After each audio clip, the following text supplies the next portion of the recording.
So let's talk Tallow Talk Tuesday. This week we were talking about graininess. Oh my goodness, it's a big one because almost every single tallow company or brand or somebody has had some sort of issue with graininess. So let's get into it.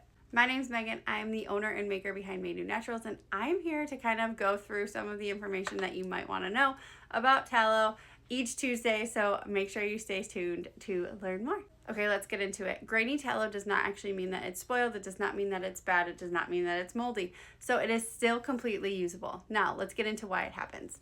What is actually happening is a temperature issue. So what you're having is the fatty acids within the tallow are solidifying and melting at different temperatures, making it that it actually crystallizes and causes those grainy little balls that you might see within the tallow. It is very common sometimes in whipped tallows and infused tallows just because of the temperature changes that have to take place in order for those products to actually get made.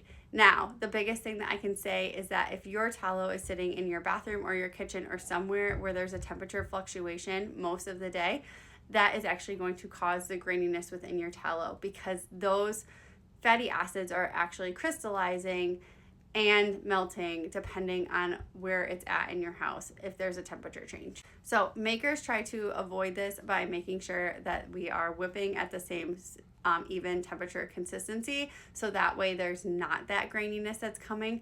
However, once it leaves my hands, I have no idea what's going to happen to it once it gets shipped and gets into a different house because everybody's house acts differently.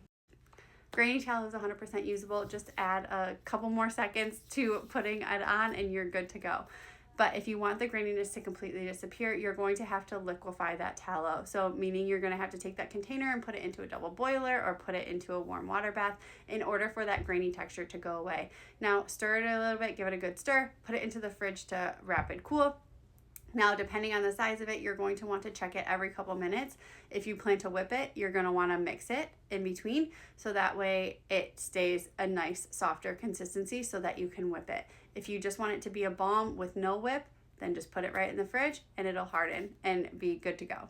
So graininess is a structure change. It has nothing to actually do with the nourishing benefits or anything that the tallow actually provides to your skin. So it is totally safe to use. If you want help navigating this issue or you have some more questions based on a specific product that you have, comment help and I will be able to help you along the way. Thank you so much for joining me on Tallow Talk Tuesday and stay tuned for next week where we talk more tallow. Bye everybody.